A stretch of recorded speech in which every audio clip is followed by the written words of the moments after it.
Hey gangsters, what's up? It's me again, my gangster friends over here, gangsterettes and gangsters. I love you guys.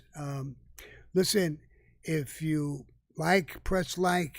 If you want to subscribe, that's a great thing for me.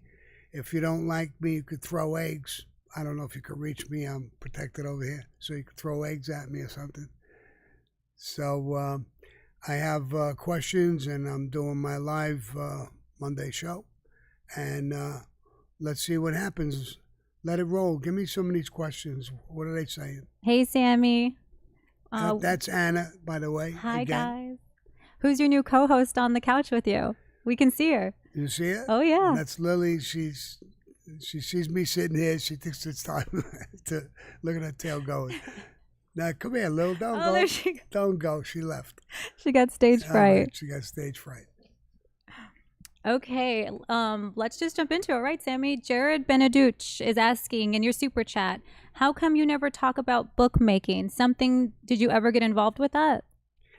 Bookmaking really wasn't my thing. Taking sports, I was in construction and Shylock and a number of different things. Bookmaking really wasn't my thing. You know, I knew a lot of bookmakers. I used to bet on numbers, and sometimes I would bet on games and stuff like that. But I really was never a bookmaker. You know, it's a complicated business. I never really got into it. Nice. Thank you, Sammy. In your super chat is David Roberts, and he wants to know, tell me about your necklace. My necklace is it's silver, and it's really not expensive. But a friend of mine gave it to me. It's Michael the Protector, and I wore it, and like I said, it was a gift, so it was more important to wear this than a gold chain or something like that. And I actually never stopped wearing it. I take gifts and I take that stuff to heart. So that's what it is. It's Michael the Protector, and I've been wearing it since I got it. That's beautiful, Sammy. Served you well. It's kept you really protected. It has. It has. Amen. I've been through things left and right, but Michael's taking care of me, I guess. That's great. We have a question from Ricky Campbell 6107, and he's saying, would like to hear stories about the social club. My social club, my social club, it was the bomb. We would hang out when we were in docks for a while. Then we went to Tallies, and in the back of there was a kitchen, a dining room, and we'd play cards. It was mostly for us and the neighborhood people. You know, it wasn't open to the public. I mean, the public could have walked in there, but you know, there's guys hanging out outside, so it looked like a club. We played cards, we shot dice, we bullshitted, we ate, we drank, and we had a lot of meetings there. And, you know, years ago they bugged the club, and I had a thing, it was a little box, and you would play it, and it was 1,000 voices. Blah, blah, blah, blah, blah, blah, blah, blah. That's all you would hear, right? So their tapes and their bugs can't distinguish different voices. What it does, it records everything. So you got those 1,000 voices, you got us talking, who's laughing, who's clanging glasses and stuff like that. So their bug was a waste. So that was my club, and we meet there every day and hang out and bullshit and whatever. It was a great club, great friends. That's great. Did you guys ever play dominoes? Were the guys ever into dominoes? No, we tried pickup sticks one time. That didn't work either. So we would play pinochle or poker or shoot dice. Come on, bro. We were gangsters. Fuck dominoes. No, we didn't play dominoes. Yahtzee? Yahtzee, yeah. Pickup sticks and shit. Oh my gosh. Okay. In your super chat is Ian O'Neill, and he says, hey, Sammy, I love your content. Hope all is well. Do you have any stories with Joseph Testa, the Gemini twins? Thanks and God bless. Yeah, the Testa, the twins there, and They were with Roy DeMayo, extremely dangerous guys. They both went to prison. I think they're still in prison. They got life without parole. I knew them. I never really had any major transactions with them. They really weren't my kind of people. When it came time to kill Roy, Frankie the Chico made a move and hit on the two twins and told them, there's a contract on all of you. We'll kill all of you. The only way out is if you two guys kill Roy DeMayo, and we'll give you two guys a pass. And that's exactly what happened. Those are the guys who killed Roy DeMayo. We had them with our family. They were extremely nervous. And we transferred them over to the Lucchese family with Gas Pipe, another fucking maniac. And they all stayed together, did things together, and then they all got pinched and got life. Nice. Great question. Kevin Parker, in your super chat, was Tato, as your old captain, included in the deal to not testify against your crew?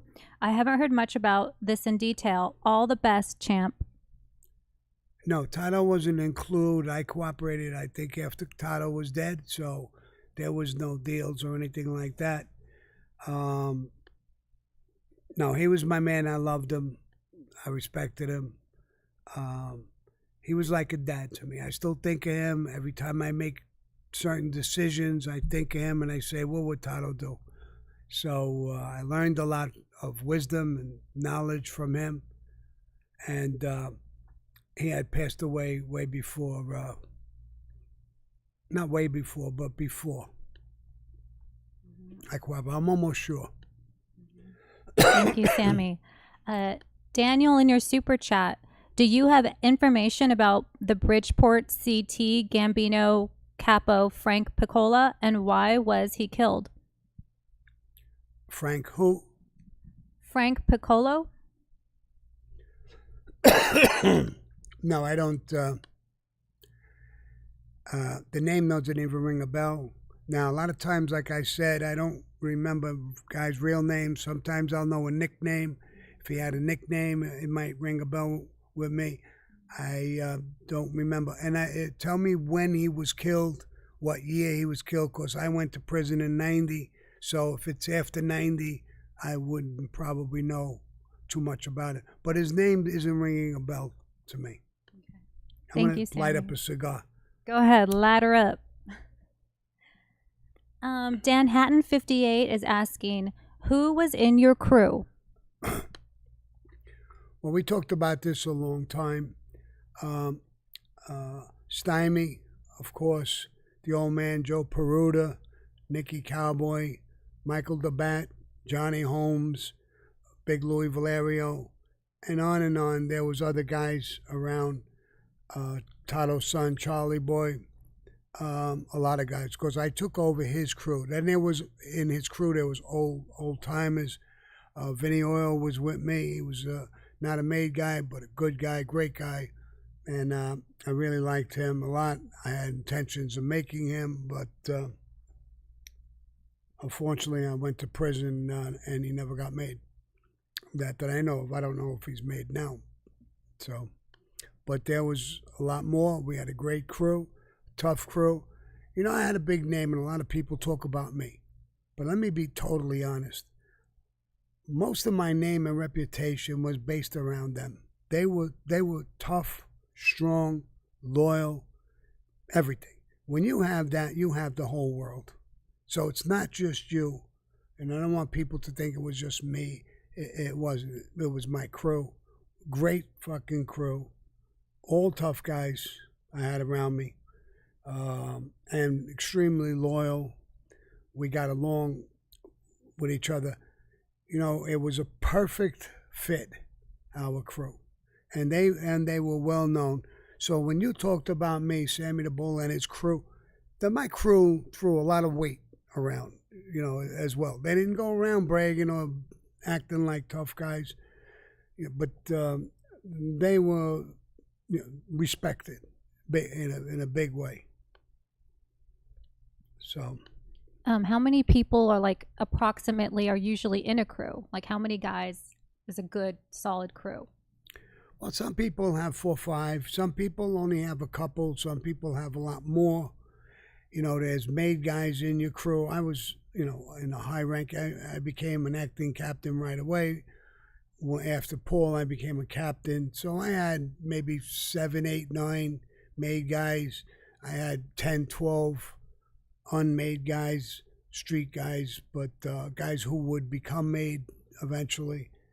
And some of them couldn't be made because they weren't Italian on their father's end.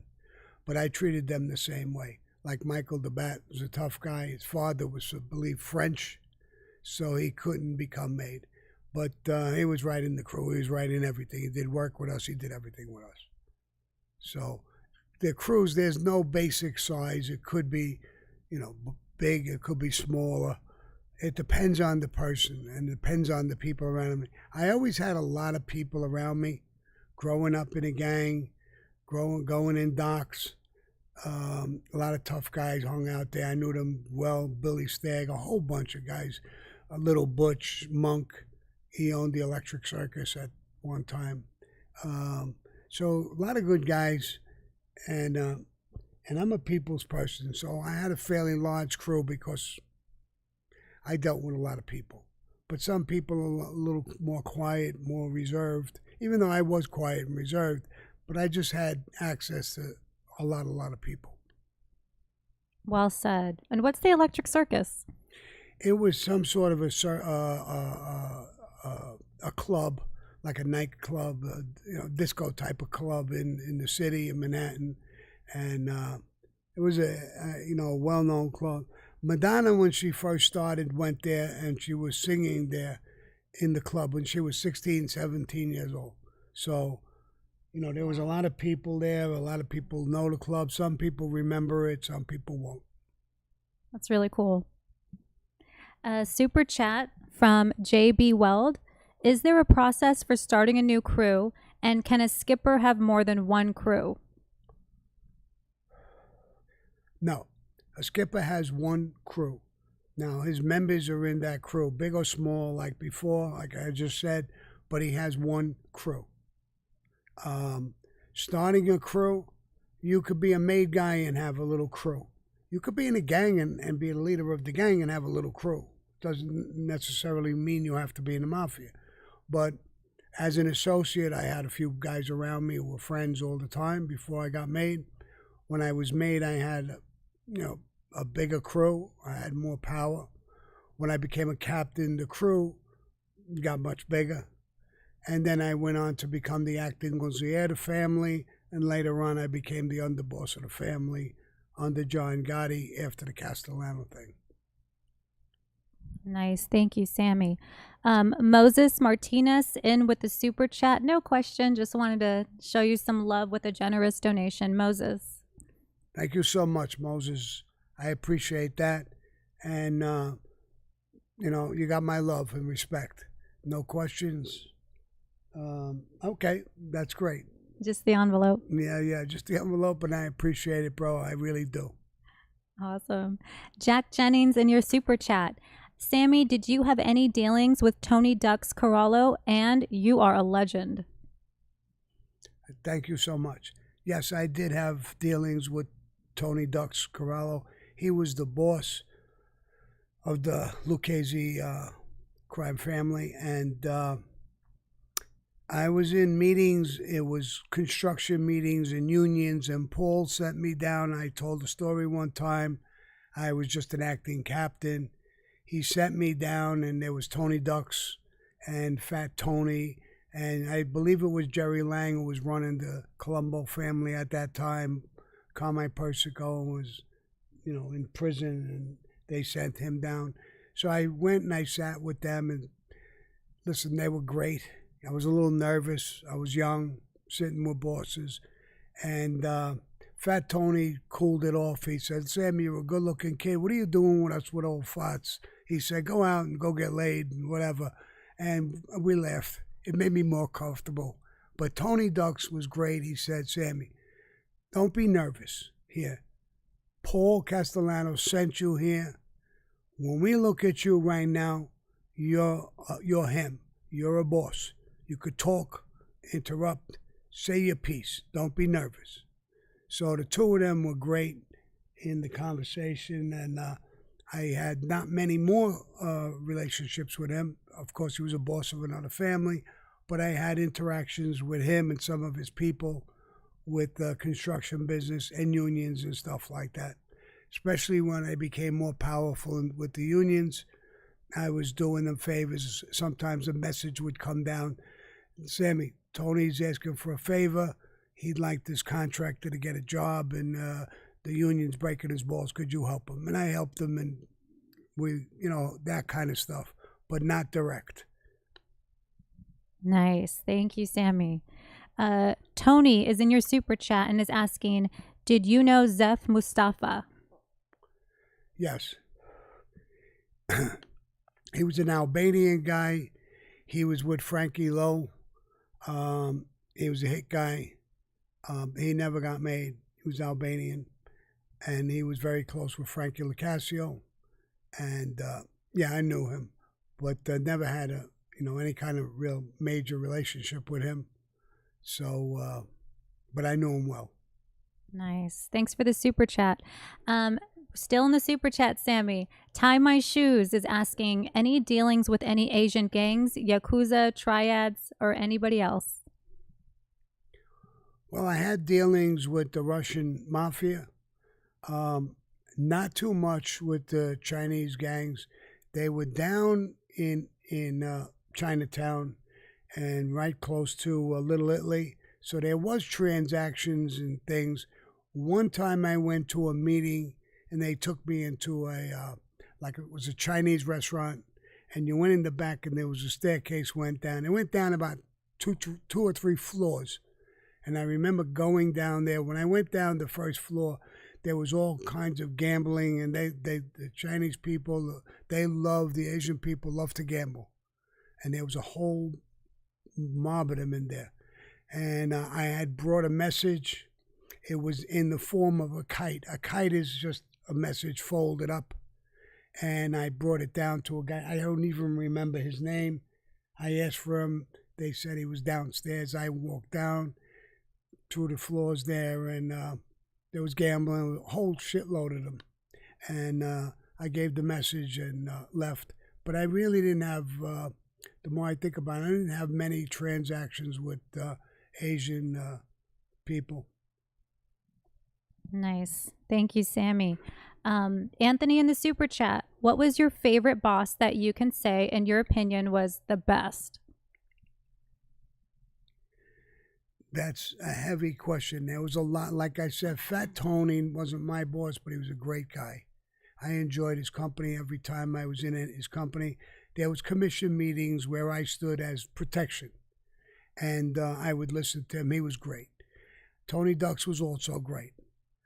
Paul Castellano in the beginning I thought he was the best thing since sliced bread. I met Carlo Gambino once before I got made. He was very gracious, little old man, wielded a ton of power. But when I came in, it was when I transferred from the Colombo family to the Gambino family, and I went with Tato to his house on Ocean Parkway. It was in an apartment. He had a house in Long Island. And he says, "Oh, you're Sammy." And I said, "Yes." Tato said, "Yes, it's him." So he says, yeah, we think a lot of you, Sammy. He says, you want a cup of black coffee? Just like your grandfather would do. And I said, yeah, of course. And he says, I'll get it. I'll make it for him. And he made me the cup of coffee, brought it over. And he was really, really a gracious boss. And I didn't know him too well, but everybody who knew him said that he was a great boss. I knew Joe Colombo personally. I think he was another great guy. I got along with him when I was in the Colombo family. Again, I didn't have much exposure to him because I wasn't made. But after I did the first piece of work of my career, so to speak, it was for the Colombo family. And I was always on the side. But after that piece of work, one day, and I went there and I walked on the side, he said, Sammy, come here. And I walked over, and he said, "You don't like me?" I said, "No, Joe, I think the world of you. Why would you say that?" And he says, "Well, from now on, you come and stand here. Don't say nothing, but you stand with us. You come over, shake my hand." He was really a good guy. I had a few experiences that we robbed a store one time, and he called me in, and it was a friend of his who owned the store, and he asked us to bring the stuff back. We did bring the stuff back, and he told the guy, "Did you collect insurance on this because you were robbed?" And the guy told him yes. He got half of the check, and he gave it to us. He said, "These kids put up their balls and they robbed. You got your stuff back. You got half of the check. Give me the other half of the check." And when he called me in, he gave me the money. I knew my crew was going to be ecstatic over that. And I said, "Joe, you can keep some of it." He said, No, I got enough money. Take this back to you and your friends. You just put up your balls. And you returned everything that I told you to do. So I liked him a lot. I really did. Nice. I love it. That's great stuff. Rottweilers and Cane Corso Kennels is asking, Sammy, didn't you have a Rottweiler at one time? Yes, I did. I did have a Rottweiler. When I moved to Staten Island, I had a Rottweiler. He was there for quite a while. I don't remember exactly what happened to him, but I guess he passed away. But I did have one for quite a few years, and I think he passed away. I don't remember him too much after that. And then I got a Doberman after that. Nice. Yes, you're a big dog lover. I've always had a dog. Since I'm a kid, I had a dog. When I was real young, my brother-in-law, Angelo, my oldest sister's husband, his father brought a goat home for me. I was a young kid, and we put the goat in the backyard in Brooklyn, Bensonhurst, Brooklyn, and I called her Rosie the goat. And then the police came, and some of the neighbors, I guess, complained about hearing her. And they said, "You got to get rid of the goat." And we had a country home in Long Island, and I took her there. And after the summer was over, my family gave it to a farmer out there, the goat. And but I always had a dog. Yeah. That's amazing. Rosie the goat? Rosie the goat. Love it. Lily, you don't want to come and hang out with the people? Come on. Come on, Lil. There she Come on, is. okay. Come on. It's your debut. Smile for the audience. There she is. There's my baby. So there's my little dog. I don't know if you could see her on the camera, but you could see her? Yeah. Yeah, look at it. Now she'll tuck in a little bit. Oh. So it's me and her against the world. That's right. Ghost is asking, how did you trust anyone, especially after you got backstabbed the way you did? When you say backstab, which one? John Gotti, I guess? Well, if you're talking about John Gotti, I walked away from the life. I walked away from him, cooperated. And I'm still streetwise, and I know when people are going to backstab you. I just feel for things and people. I know when people are loyal. And most times I don't have problems with people, but, you got to trust. You can't blame everybody for what one person did to you. You'll never get along with anybody anymore. So I treat people the way they are. I always look at things that they do. I'm going to give you an example. I watched Pinky Blinders. You guys know that. And I loved it. There was a part he went with a girl who was a hooker, and he didn't look down on her. He liked her. And that was her profession. She was a hooker. Then his brother fell in love with her. And he told his brother, "You know what she does." And he said, "Yeah, but she's retired." So Tom Shelby went and see her and said, "You're going to marry my brother." And you stopped. She said, "Yes, I did." He went in his pocket and he put a little package of money on the counter. He said, "One more time." And she looked at him. He took more money and put it on top. One more time. She looked at him again. Took a bigger stack, put it on top. One more time. And she took the money. It was a test. He didn't want to get laid. He wanted to see if she would take the money. And she took the money. Later on, showing that he actually did like her as a person. Didn't bother him that she was a hooker at one point. And he marries her in the movie. So that's the way I look at things and I look at people. Everybody has hidden problems, hidden secrets, hidden everything. And I would always tell my guys, I would give hookers and people who were broke would come around, they had drug problems. I'd give them a few dollars and they would tell me, "Why you keep giving them money?" Because they're destitute. As long as they don't go buy drugs with it, I'm trying to help them a little bit. And, but she's a hooker. I said, yeah, she does that occasionally, yeah. What are we, bro? We're killers. We rob people. She loves us. We hate her. We use a gun. She uses her ass. But we hate her for that. We look down on her for that. Sammy, I get your point. So, I don't look down on people for things. Sometimes life brings you into a situation where you do certain things or I don't look down on people unless they're a snake and I start to pick up on it. Then things start to bother me in my relation with them. I don't hurt them, but I want to get away from them. That was awesome. I think that's why we love you so much. You don't judge. You don't pass judgment. You always look on the, better side of things, the positive side of things. I try to. I love that. Hale Sagan is asking in your super chat, "Hey, Sammy, did you know Lou Gaddy? He died in the mid-'80s. He's from New York, who later opened a little shop in Pennsauken, New Jersey." Lou Gaddy? Mm-hmm. Gatti. Lou Gaddy.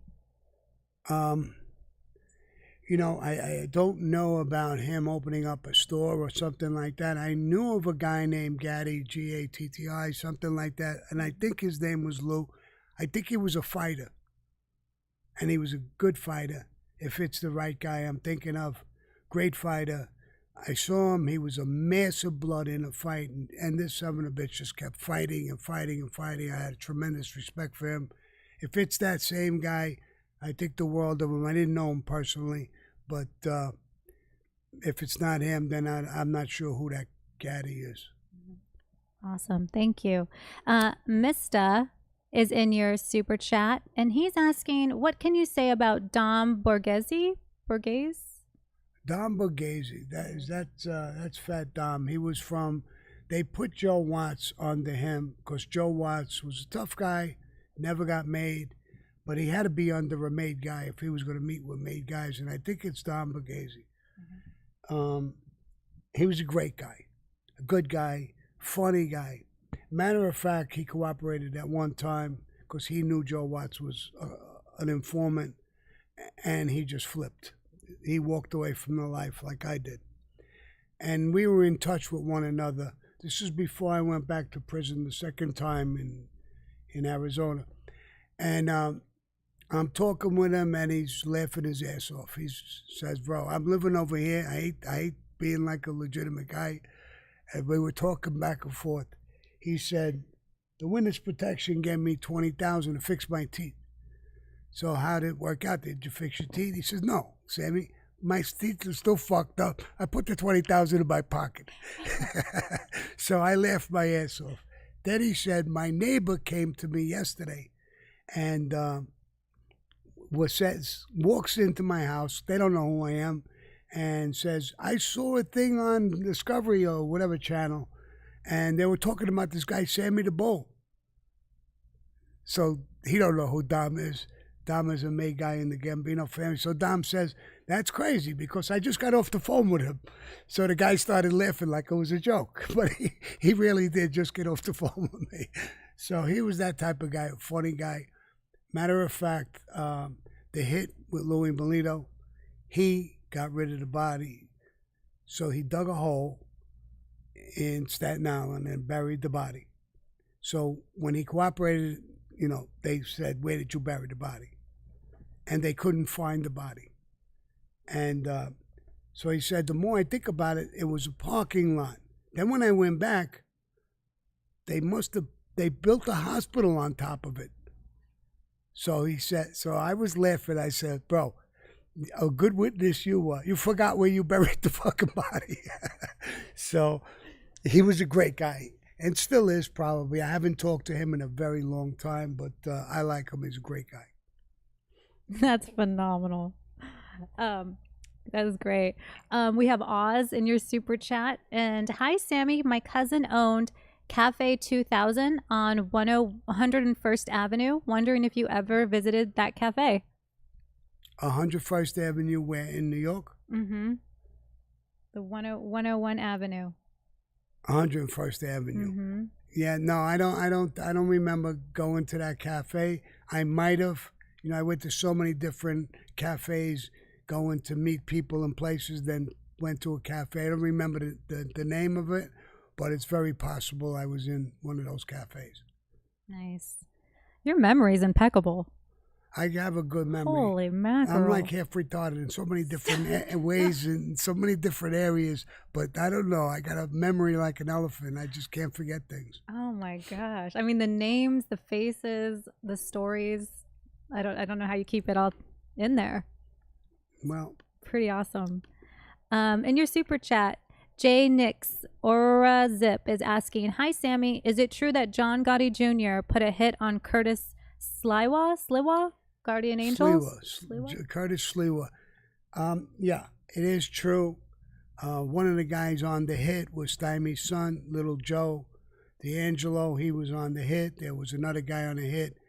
When he came out, they were in a cab. They knew where he was.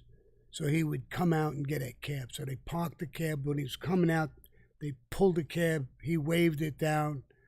One guy was on the, Joey D'Angelo was driving, I believe. One guy was under a blanket in the passenger seat, and this guy, Sliwa, got in the back. As they pulled away and they were going down the road pretty quick, the guy came from under the blanket, came up with the pistol, and actually shot him one time. The window was open in the back. He went to jump out of the window, and years ago, the Cadillacs had that big fin. The fin caught onto his shirt or jacket or something like that and just pulled him right out of the car. It actually saved his life. Oh my God. Because if he didn't go out that window, he would have got shot a couple more times and they would have killed him.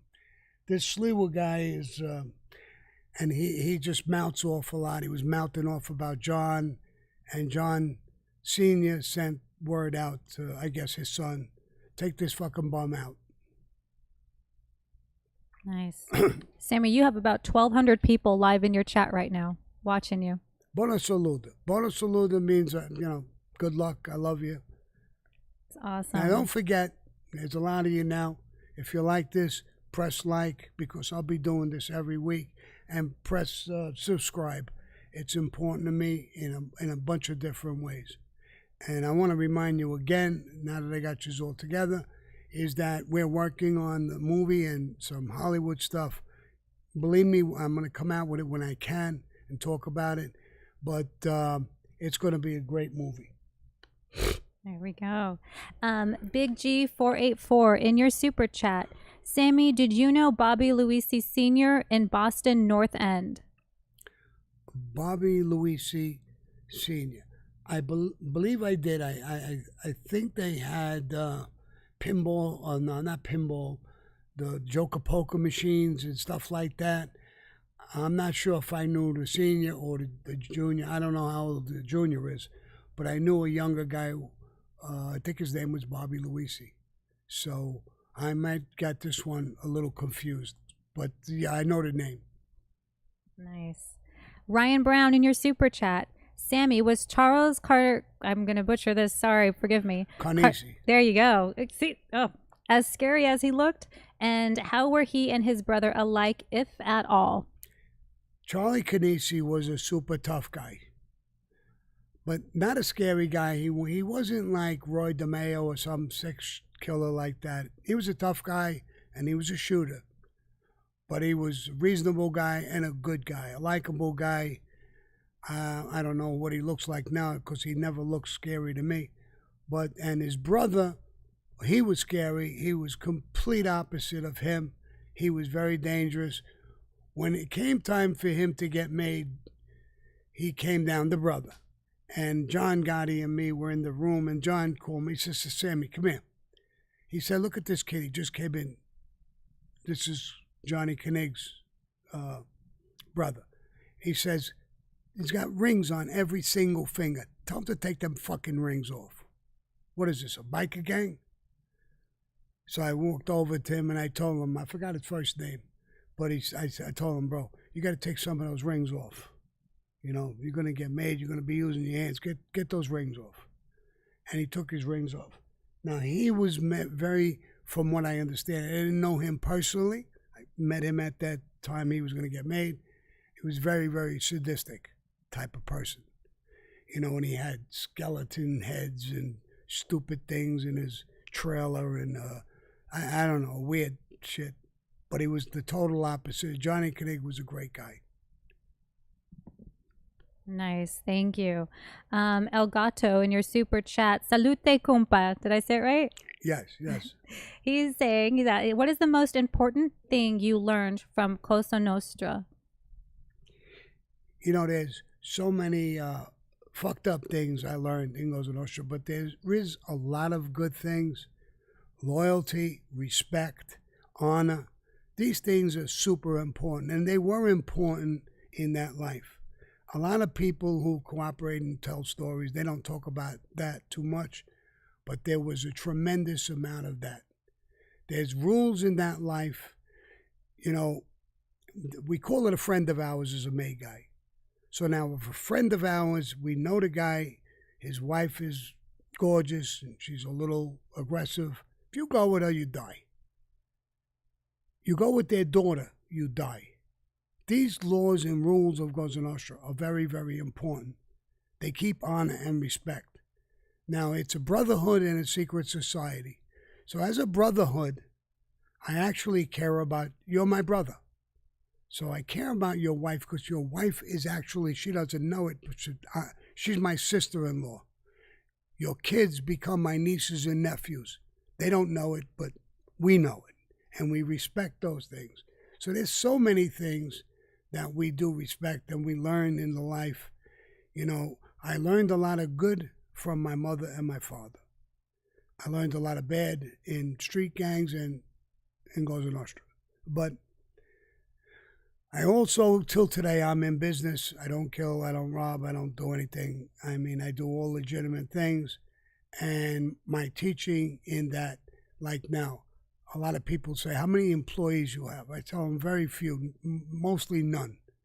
What do you mean? I have a team. I look at that team as my family, as my crew, and I love them in a different way. If they have a family issue or a problem, I'm in it. It's not like some boss, all right, take a day off. No, I'm in it. I'm trying to help them with it, or I try my best to do the right thing and help them. I feel it's my job. It's my job as a person. So Cosa Nostra taught me those things. It taught me honor and respect and loyalty, and it taught me how to be devious and treacherous and dangerous. So I don't know what side you want to pick. I'm part lion and part lamb. I could be a lamb and a good guy. I could also be very evil and be a lion. But depends on what side you want to fuck with me with, or what side you want to learn and be with. Nice. Thank you, Sammy. Slick Rick 757 in your super chat. How scary was Neil De La Croce's stare? he had eyes that had scared the shit out of you. He had like wolf eyes. Even when he was happy and he was looking at you, he just had eyes that just shook you a little bit. He had very stern face. He was another guy who was a great guy. I raised my hands to a friend of ours with his death penalty one time. And I was in a major meeting with Paul Castellano, Neil, my guy Tato, Frankie DeChico, Tommy Bellotti. There was a whole bunch of people there.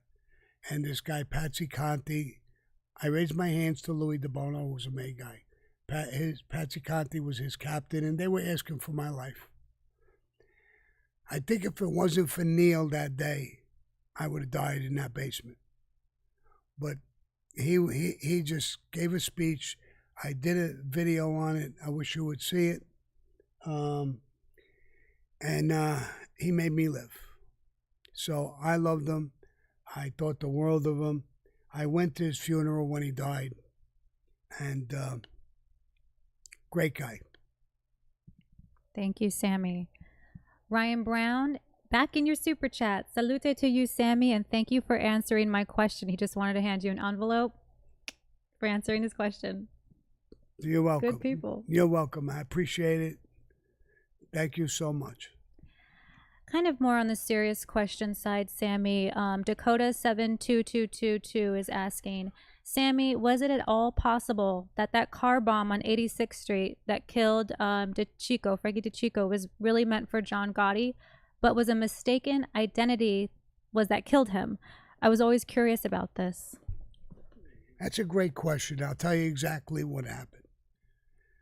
Me and Frankie DeChico were in a club, in Jimmy Brown's club, across the street from that car bombing. A guy came in there. He was a made guy, Frankie, whatever the hell his name was. He looked a lot like John. Now, me, John, and Frankie were going to meet, but we were going to meet down in Little Italy in the club down there. John was down in that club waiting for us. Me and Frankie were about to get in that car and go there. We would have both been killed. But that made guy, I can't think of his name right now, Frankie something, went to John and asked for a card, a lawyer's card. Frankie went and looked in his wallet. It wasn't there. And he said, you know what? It's probably in my car in the glove compartment. Come across the street, I'll get it with you. I said, you want me to get it, Frankie? He said, no, I'll get it, Sammy. Wait here. And he walked across the street. He opened up the passenger side, sat in sideways, opened up the glove compartment. The guy standing there, this guy Frankie, whatever his name was, looked a lot like John. They hit the button and the bomb went off. Frankie was blown to pieces. Frankie's toes were blown off. He was standing next to the car. I came across and dragged him out. There's a whole story on that. I'm not going to get into it. It's lengthy. So the bomb was meant for me, Frankie, and John. They wanted to kill the whole three of us. And it wasn't a mistaken identity. I guess you could call it that. The guy Frankie, they thought it was Frankie DeChico in the car and John standing there next to him. Same height, same build, same salt and pepper hair. And they're a block away. They hit the button. So I guess you could call it a mistaken identity. But the bomb was meant for all of us. Whoever didn't get in the car would have gotten it another day. Chin had taken the hit off of me right after that. He said, I think Sammy could be talked to after we kill John. We don't have to kill Sammy. So he took me off the hit list. But months later, he said, he's too fucking loyal. When we kill John and he finds out we killed Frankie, he's going to come at us. And he put the hit back on me as well. So that's it for that. And there's a whole story on it. And I did that, I think, in my podcast itself. And I think maybe I've done a story or two about it. But I would have you here a half hour telling the story. Where can they find that story, Sammy? I believe it was on, I don't know what season or episode it was in, but it was in there. So Of Our Thing podcast. Our Yeah. Thing podcast, and I'm sure I told that story. It's a great story. You tell it very great. Rich Discoveries in your super chat wants to give you a little donation and says, pick up a cigar on me, but mid-grade. I don't have that much. Bro, you don't need that much. These are Black and Miles. These are fucking 2-cent cigars. So I appreciate it. I probably wind up buying 2-3 boxes. So, and I wanted to stop. And a lot of you guys reminded me that my New Year's resolution, I was supposed to stop smoking. Well, the cigars, I go to a cigar bar for meetings, and I enjoy the cigar and whatever. I'm doing it now. And did I say what year I was going to stop? I'm not You sure. did not. You cunning little All right, so fox. I'm going to cop out to this New Year's resolution. I broke it 50 times already. So, Okay, Short Bus Joe. Hey, Short Bus Joe. In your super chat. Hey, Sammy, did you know Bobby Lanelli from Pittsburgh? My uncles ran things for him. the name Bobby Lanelli, the name is not ringing a bell with me. I'd be honest with you. I don't. From Philadelphia, you said, right? Pittsburgh. Oh, Pittsburgh. No, there was a small family in Pittsburgh. I really didn't know them at all. But there was a family there, so he might have been in that family. Nice. Sammy, I really want to get into a viewer fan mail that came in that we researched a little earlier today from Eden. A video about this guy, this hooded masked guy, that guy. Oh, yeah. And she's definitely a loyal viewer. She knew a lot. And she wants to know, what did you think about him when we watched that video? I watched the video. Sweetheart, you're doing a great job. You're 100% right. The mafia does not pay people to kill. That's a farce. We all kill. We're hit guys. We have a cruise. We do our own work. We don't pay people to do the work. So, number one, that's bullshit. Number two, I caught an accent on him. Parked the car in the yard. That's a Boston accent. So maybe he comes from Boston. Said something about him being in Washington. I think he's full of shit. He's got 40, 50 hits, he said, or whatever, the 53, 63 hits. I mean, what the fuck is he's wearing a mask? You're afraid to show your face? Anybody who does that is full of shit. Now, let me go a little further. I hear guys on this YouTube all the time. They're mafia guys and they're hit guys and they're this and they're that. More than half of them, I think, are totally full of shit. Now, it said that he got 1 million hits. I don't know how the fuck he got 1 million hits with a story like his. He doesn't even show his face. He doesn't know what the fuck he's talking about, but he got 1 million hits. I'll be a motherfucker. I'm talking my lungs out. I can't get 1 million hits, so I don't know. And but I don't believe him. And sweetheart, you did your work. You're right, 100%. My hat is off to you. You know what you're talking about. I'm glad to have people who understand the mafia, understand what it's about. So at least when they're listening, they know what they're listening to and what it's about. And they know the difference between somebody bullshitting like that and not bullshitting. So great job, sweetheart. Awesome. Thanks, Eden. Stephen Walsh is asking, was the Irish mob dangerous? Yeah. They were. They were the Westies. They were called the Westies. And the boss there was Jimmy Coonan, who went to prison. Featherstone, his right-hand man, cooperated against him. He was a war hero, this Featherstone. And the guy who took over was Bosco. He was actually a Czechoslovakian, I believe. I knew him very, very well.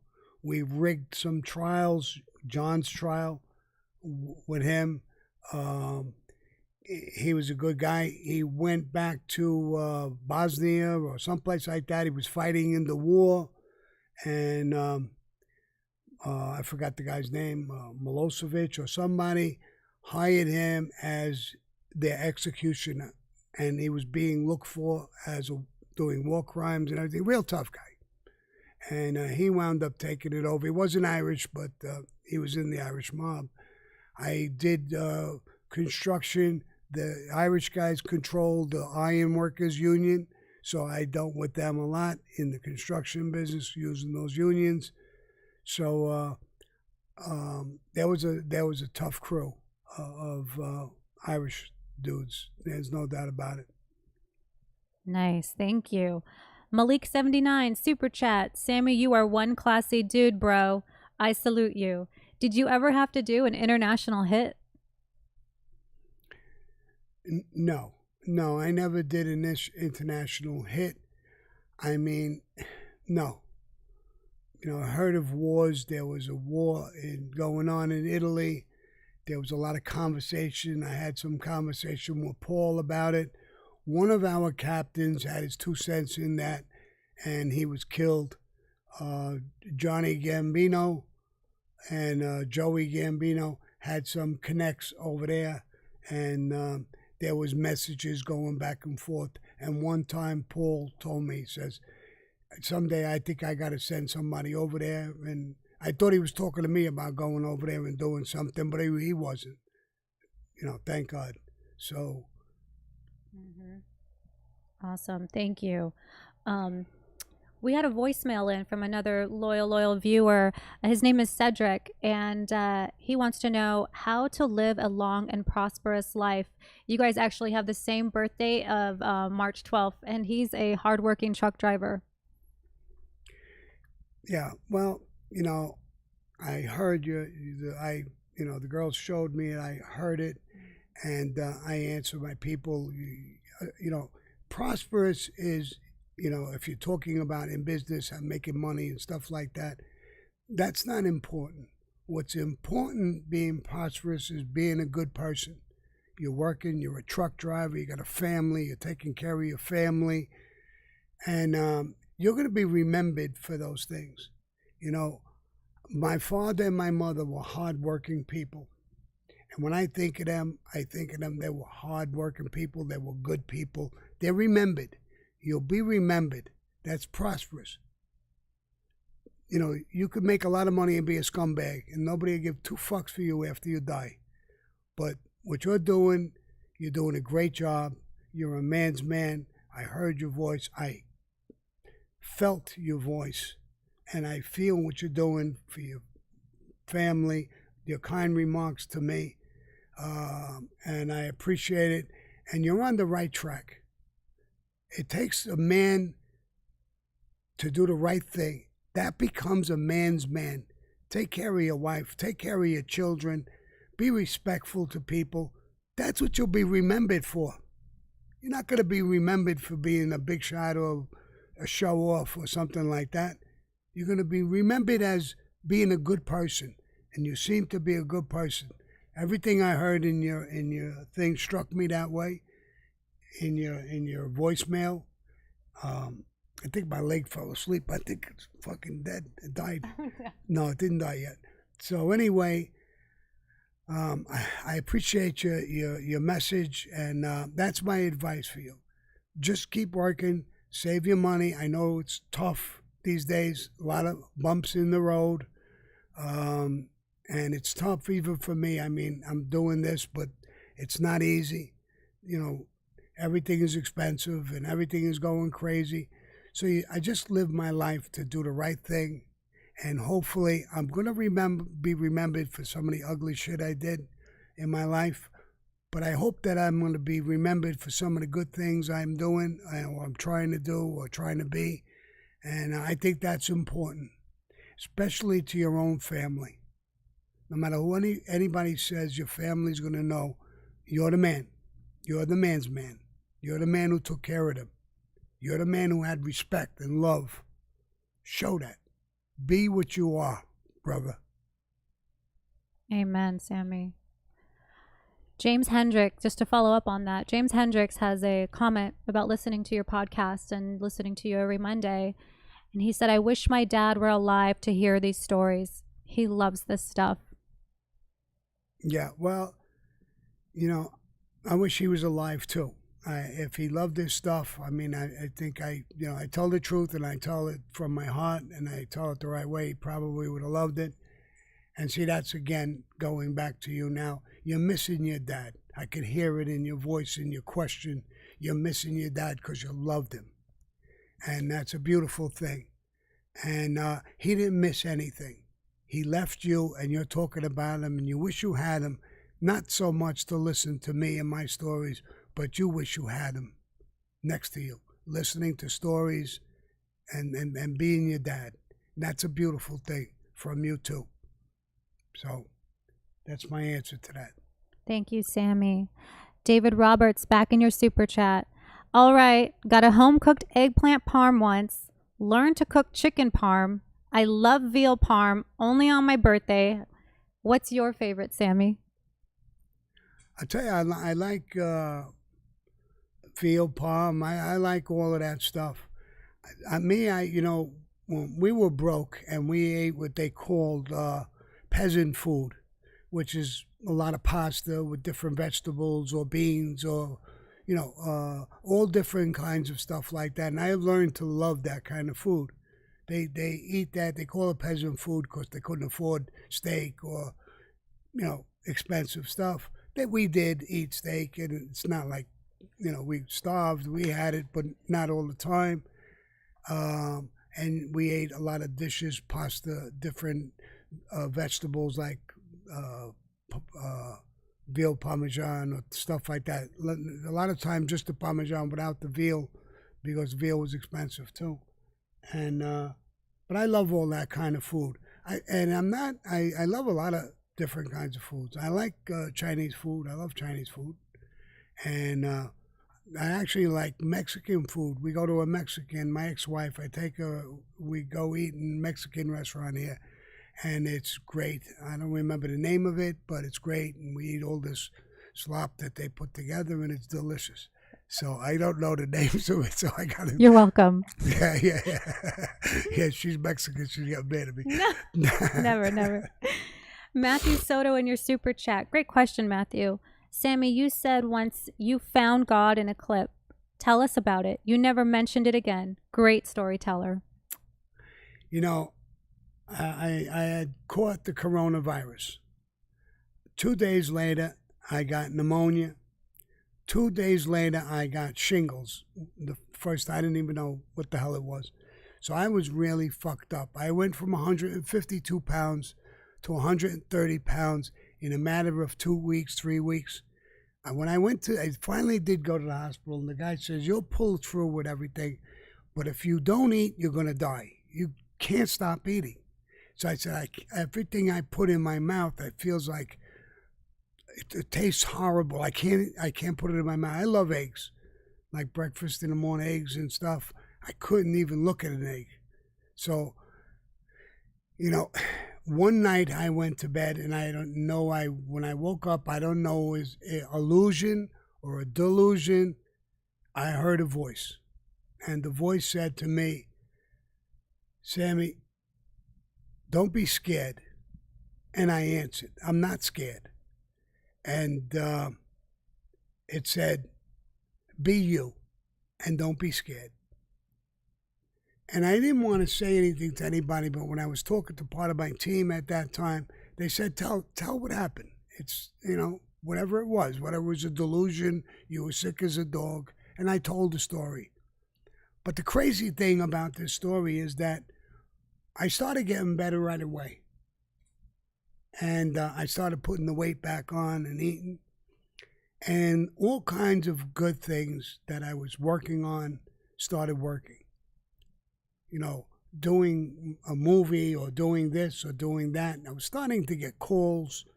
I started to get more people pressing subscribe and like and stuff. Like I told you, when you press subscribe, Hollywood gives a shit about numbers. If you're Sammy the Bull, they don't give a shit. If you got Sammy the Bull and you got 500,000-600,000 subscribers, they care. Now you could talk to them. So that all started to happen. My numbers went up, this went up, that went up. And till today, I'm doing some heavy stuff now, and I constantly think back about that. And every time I'm leery of saying something, I remember that saying, don't be scared, be you. And I try to be me. I try to talk. You know, I understand that certain things you say, they'll take it down, they'll do this, they'll do that. You curse, they cut the money that you're supposed to get. I don't get the, so I can't stop cursing. If I can't curse, I can't talk. I've been a hoodlum all my life. It's the only way I know how to talk. I don't mean it like I say at the end of my closings, adios, motherfucker. I don't mean that personally to anybody. It's just, I don't know. I said it the first time. Everybody said, you can't call the whole country. I didn't call the whole country. Leave it alone. Now every Hispanic person calls me, hey, Sammy, hey, motherfucker, what's going on? So I just want to be me. And I don't mean to be offensive towards people, especially people like you guys talking to me, sending me messages, sending me gifts and whatever you're doing. That's the story of, I did a video about it, and I didn't follow up. I didn't do anything. But the follow-up is that everything seemed to change in my life from that night on. So when I think back about it, was that my guardian angel? Was that God? I have no idea. But I think it really was, whether it was a guardian angel or God. I always used to ask God, because I believe in God, and say, I was shot a number of times, stabbed once, in prisons, all kinds of shit. Why do you keep saving me? Why? Is there something you want me to do? Something you want me to be before I go? I don't get an answer, but I really believe in that, and I do talk to him. Maybe it's crazy, maybe it's not, but I talk to him, and I feel comfortable doing it. I don't feel crazy doing it. I don't feel crazy that I believe in God. Religions is a whole nother story. I have a whole different opinion of different religions, but God, I think every religion, no matter who you are, believes in God, ultimately. But yet they're all fighting over bullshit or taking money or doing all kinds of weird shit. But, so that's my little thing with God. I have my own personal relationship with him. I talk to him on occasion. And I think if I go one day, I surely will. And I think he'll look at me and say, at least you were honest. So that's it. I feel comfortable in my skin. Amen, Sammy. Thank you. Beautiful. We have Cardinal O'Flanagan in your super chat. Thank you for all the great content, Sammy. By the way, which is better to join, your Patreon or SammyTheBull.com? You know, I asked that question myself. The team and people who run these things told me that, of course, SammyTheBull.com is a little bit better because I'm going to put much more content out on SammyTheBull.com. But some people are very comfortable on Patreon. So I asked, why? Why would they be on Patreon and send me gifts, send me money? Why would they stay there when they can be on the other one with more content? So they said, well, they'll be on both. But some of them there's other people and other channels on Patreon. So if they're a member on that other Patreon, maybe they just want to switch over real quick and listen to me. So they're on maybe 2 or 3 people on Patreons. So maybe that's the reason. Other than that, I don't know. You know, Patreon is good. I'm able to talk more freely. You can't shut me down that easy. So that I look at it as a good thing, a positive thing. And I talk more freely. Sometimes things I can't say, I have it edited when it's going to YouTube or somewhere else. So you'll hear more on Patreon. And if you want to hear the full versions and more content, you know, SammyTheBull.com. We're even working on making movies and doing things. and that'll be on SammyTheBull.com. I don't think I could put it on Patreon. So it's their choice of where they want to go. So I leave the two of them open. It's all your choice. It's completely up to you. Nice. And some people are dual members on Patreon and on SammyTheBull.com. If you put the two numbers together, it's not a lot of money. So you could be both. You could be single, one on there, or wherever you feel comfortable. I'll work. Thank you, Sammy. We are over time, but I have to ask this last question. Have you seen the Paul Pelosi hammer attack video, and what are your thoughts on that? I mean, the whole thing was weird. You don't have shoes. You don't have underwear, because I seen his ass when they fell down. I mean, I don't know who the other guy is who's talking to them. They're arguing. They're holding a hammer together. And then the cops show up, and then the guy starts whacking him with the hammer. I don't know. It looked like some sort of lover's quarrel or something like that. Then somebody had texted me that Paul Pelosi realized that he's married to Nancy Pelosi, and he paid this guy to beat his fucking brains in, because who the fuck would want to be married to her? So maybe it's that. But you know what I looked at with this? I looked at Nancy Pelosi, Chuck Schumer, here I go, and President Biden and Vice President Kamala Harris and all of these people, right, that we're watching. These people are running our fucking country. It is mind-boggling for me. I laugh. Joe Biden, he can't get a sentence across. He don't know what he's talking about. One day he's talking about, hey, I grew up, I used to hang out with black people. 3 days later, when I grew up, I hung out with Puerto Rican people. He just don't know who he's even hanging out with. So now Lily just made a motion. She don't like me talking about this. So giving her nightmares. She's getting nightmares. But anyway, the thing that strikes me is about all of this, I don't even have an opinion on it. I don't know what it was. It looks weird to me. But these are people running our fucking country. That's what's weird to me.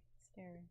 The things I hear that are going on, as a gangster, I know a lot of things that were done that were crooked. And you can get away with it. For some reason, the public don't react to certain things. And what they're doing now, I don't know how there's not marches, there's not things. They're raising taxes, we're going into inflation.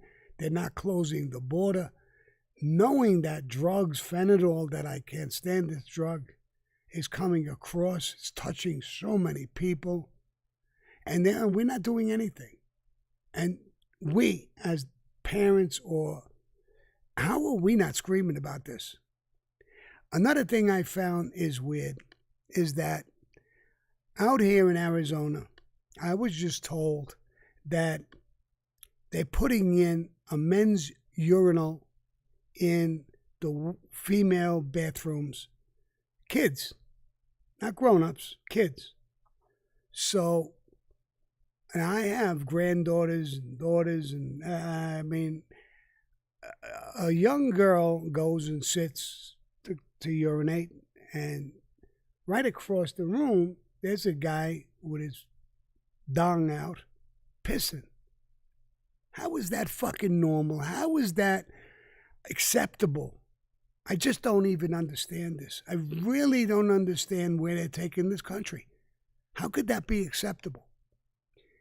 But I'm going to tell you one thing. I'm going to make a statement. I'm going to get in trouble, I think. But if my granddaughter is in a bathroom and you're a cross-dresser or a gay, or I don't know what you are, and you take out your thing in front of my granddaughter and take a piss, if I'm outside waiting for my granddaughter and I hear this, I'm coming in and I will bust your fucking face open.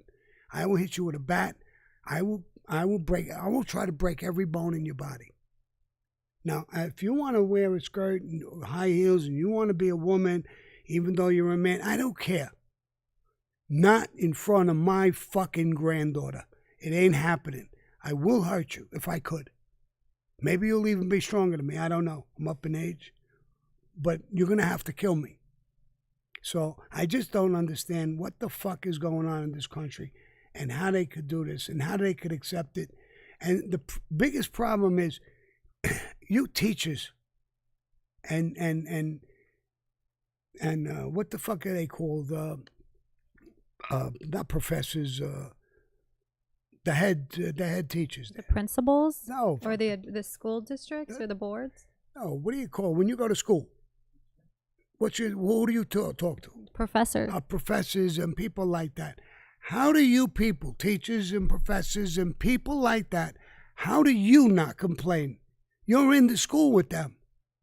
If you're a female and you see little kids in a bathroom, how do you not stop that? You got to start stopping it. We'll back you. Stop it. Don't allow these people, whoever giving these orders, whoever's doing this, it's crazy. But I guess that's enough of that. Before you know it, this whole video will be knocked off the air. You're getting a lot of love and support in your chat about what you're saying, Sammy, that the country is just it's just disgraced right now. It's disgraceful. I started doing videos on, and I'm going to get back to it, on fentanyl. You have no idea how many messages I got. And some of them are so... One guy has told me, Sammy, I watched you, it was a month and a half ago. I'm clean for a month and a half. Now, I forgot his name because I'm getting so many of these messages. Good luck and stay off. This is not a way to not deal with reality. You're going to screw up your life. And if you die, you're going to hurt your mother, your father, your sisters, your brothers, your friends. You're not accomplishing anything with this. Even if you want to get drunk a little bit, these fucking drugs are going to make you a vegetable. And even you're rotting your insides. Even if you start to cure, you're fucking your insides up. Stay away from these drugs. These people are not, this isn't good for you. They're trying to hurt you. Stay away from it. Don't let them beat you. I was in the ADX Supermax. They wanted to break me. I was 6.5 years in the hole. I said, fuck you. You're not going to break me. I said to myself, they're not going to break you. They want to. This is what they want. This is what you got to do. You got to say it to yourself. Forget about what I'm saying or anybody else is saying. You have to say it to yourself. Fuck no. Fuck these drugs. I'll get drunk or whatever. Anything but that. You got a life. You got people around you who love you, who care for you, who break their fucking hearts. And even if you don't have nobody, say it for yourself. Have self-pride. Don't give up. Don't let fucking bullshit drugs defeat you and make you into nothing. I see videos all the time of cities all over this fucking country. It looks like a war zone, looks like a third world country. And then the announcer will say, well, this is L.A. or this is San Francisco. I can't even fucking believe it. It looks like a third world country. I went to visit a friend of mine, Brian, Fighter and the Kid, and he took me to Manhattan Beach. I couldn't believe what I see on Manhattan Beach. He said, don't take your shoes off. You step on the sand, you might get hit with a needle or this and that. Lily's back. She likes when I talk about this here. Right, Lil? We got to stop this shit somehow. Mm-hmm. You got a life. Get a dog. Dog will love you. Look at her. She's putting her head down. She's laying down. She loves this conversation. Should we fight back, Lily? Should we go after the drug dealers and bite them? Yeah. All right. So, listen, I mean that from the bottom of my heart. Don't let them defeat you. They think you're weak. They're taking advantage of you. And it is hard to stop. I can't stop this fucking bullshit. A cigar. Even though it's bad for my health. But it's not fucking me up all around. It may take years to kill me. I'm already made it to 78. I didn't smoke for 13 years, and like an asshole, as soon as I got out of prison, boom, I smoked. You know why? Because I don't want to be told. I was told 13 years you can't smoke, and I didn't smoke. And dummy that I was, as soon as I got out, first thing I did is buy a pack of cigarettes because I can't be told. And I hurt my health. I didn't hurt nobody. Hurt me. I hurt myself with this. Imagine with fentanyl or these other shit. Imagine if I would have took that. You think you would have heard a podcast? You think you would have talked to me? If I'm laying in the street, you would have. And that's exactly where I would have been laying. And who would have I hurt? My son, my daughter, my grandchildren, my ex-wife. Well, maybe not her. Maybe she wouldn't care. No, I doubt it. She still loves me, I think. But there's a lot of people who care about you and love you and respect you. Don't lose that. Not over a high. I got to wrap it up. I'm getting fingers, and I'm going to give a finger back. Is this finger? No, Take your time, Sammy. We love it. Your chat's going wild. All right. Listen, all you guys, I really, really love you. Don't forget, press like, press subscribe. If you don't like it, don't press like. I don't even want to condiment to press like. You don't have to press like. But press subscribe. It's important. And right now, adios, motherfuckers.